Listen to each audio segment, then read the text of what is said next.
Usually I tell people to avoid Spotify playlisting as their main form of music promotion, and one reason is that there are a ton of scams out there. But even when the playlists are legit, the engagement you get from Spotify playlists is significantly worse compared to running targeted Facebook ads. Despite that, I ran a Spotify playlisting campaign with one of these companies, and in this video, I'm going to show you how it went. But first, I have to tell you how this review even happened. About a year ago, this guy Andy hits me up and is like, hey, someone emailed me saying that they work for you and they want a free campaign so that you can review it on your channel. Do you know this guy? And I'm like, nope, don't know him. Then he replies back a few days later and in all caps, this guy has access to your channel, and he sends me a screenshot the guy sent him of the back end of my YouTube analytics on this channel. So think about that for a second, but just put a pin in it because we're going to come back to that story later. Of course, through this conversation, we talked about his playlisting company, Playlist Promotion, or Playlist Promotion, and he agreed to hook me up with a free campaign to review. By this time, I had several clients and colleagues of mine that mentioned this company before, so I felt safe taking it for a spin.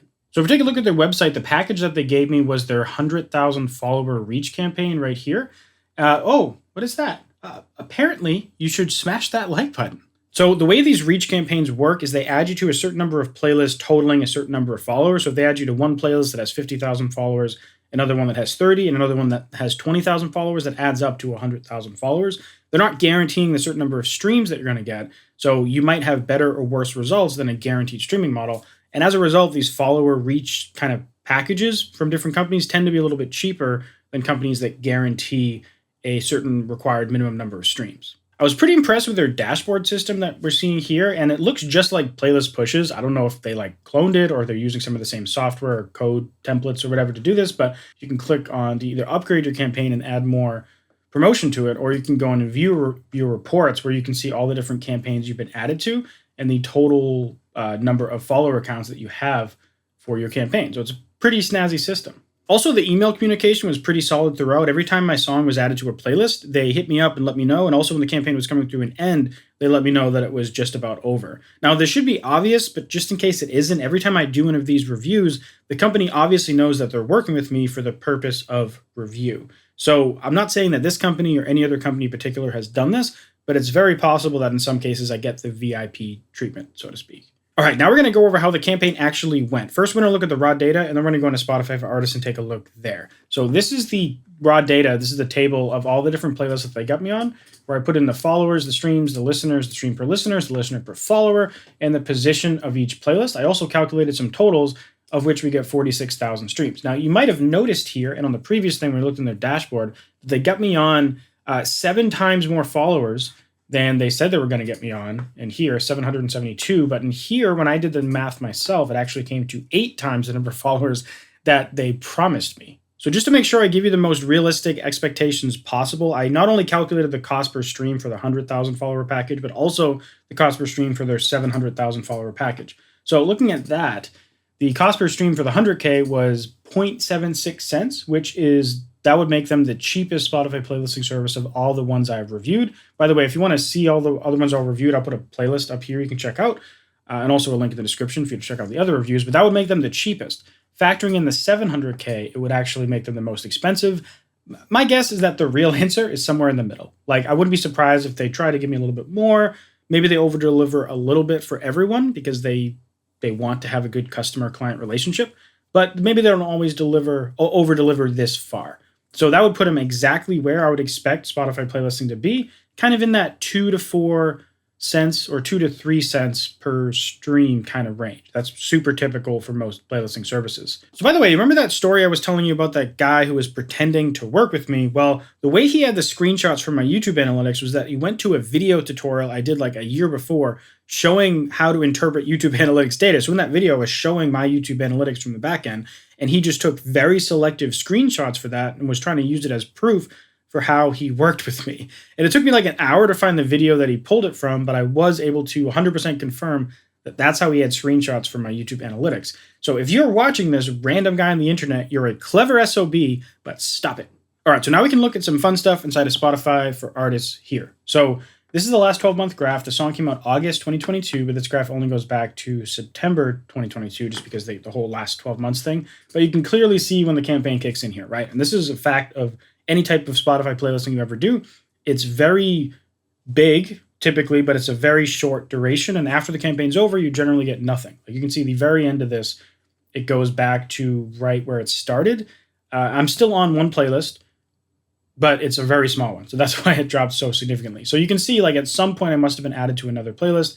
That playlist only had me on for a shorter period of time, like 3 weeks. And then I was on some other playlists from all the way back to July 20th, all the way to September 20th. So that's a pretty long playlist campaign. It's like 2 months. Again, I don't know if the packages will cause a longer or shorter campaign, or if it depends on the song. This song is pretty poppy and mainstream, so I feel like it's an easier song to place compared to a lot of other stuff. But it was a fairly long campaign. Now, also typical of playlisting, if we look at the save rate, it's bad, right? Spotify playlisting never has a good save rate. It never has a good follow rate. It's just because it's mostly a passive listening experience. And this is why I'm generally an advocate of using ads to a much greater degree than playlisting. Playlisting has its place. You can use playlisting to accelerate songs that are already getting in the algorithm, or you're already promoting with ads to try to push them even further at a cheaper cost per stream rate in the short term. But the ads are what give you that long-term fan base growth, and also grow your followers and your social media numbers and your YouTube numbers, just because those people will spill over into other platforms. Playlist ads usually do have a spike in playlists, either because people see the playlist, like the playlist, and will add songs from that playlist to their own playlist, or just clone the entire playlist into their account. But the engagement's low. It's just a side of playlisting. If you look at locations, we see that several countries did have a lift during this campaign, so it wasn't delegated to just one singular country, which is good because that'd be sketchy as hell. And also, since this is in the last 28 days, we can actually take a look at cities to see if there's anything wacky. And we don't see anything wacky, right? We just see a bunch of pretty big cities like Sydney, Melbourne, Brisbane. It's actually kind of weird how much is specifically in Australia, but I guess Australia was the number 3 most popular country for this campaign. And then like London, New York, Toronto, Dublin, Montreal, Perth, Prague, Chicago. So big cities, right? We're not seeing some weird tiny city that's just shoved up to the top of our list, because that's a surefire sign of bots. And if we head into that playlist tab, we're going to see all the different playlists that they got me on. So this Pop Hits 2000s, Top Hits 2000. This one, I don't know where it came from, but they didn't take credit for this one. So I don't know how I got on this. I think maybe someone was trying to add Billie Eilish Ocean Eyes and added my song Ocean Eyes. So I'll take it. These are mine, and then Indie Vibes was them. This one was them. So if I open up Pop Hits 1, this is the playlist. It's pretty big, 370,000 followers. I did look it up on artist.tools, and if we look at the graphs over time, nothing looks shady, right? Like this looks like a pretty natural growth curve over time.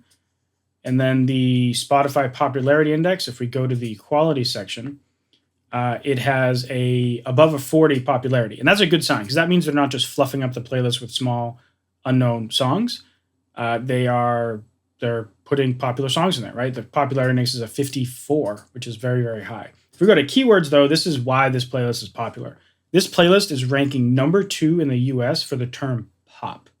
So when someone types in pop on Spotify, they're the second result. And so it makes sense why the estimated listeners on this playlist is 33,000 to 100,000 a month, right? So if you're wondering, I did put all the other playlists through this tool, and I didn't see anything suspicious. If you want to do it for yourself, though, this tool is called Artist.tools, and I have a 10% off coupon code in the description. So from everything I can see, it seems like playlist promotion, or playlist dash promotion, is a legit service that gives you exactly what you're paying for. No bots, no sketchy stuff. And if you want $30 off your first order, use my link in the description and use the coupon code Andrew at checkout. So if you want to compare them to other Spotify playlisting services, you can check out this playlist right here that has all of my reviews of those types of services. And if you want to join my community, where I'm going to be uploading the reports from every single playlist service I review, click this link right here. It's entirely free. Bunch of other people. I think there's over 3,000 community members in there now. So come join us. Anyways, thank you very much for watching, and I'll see you next video.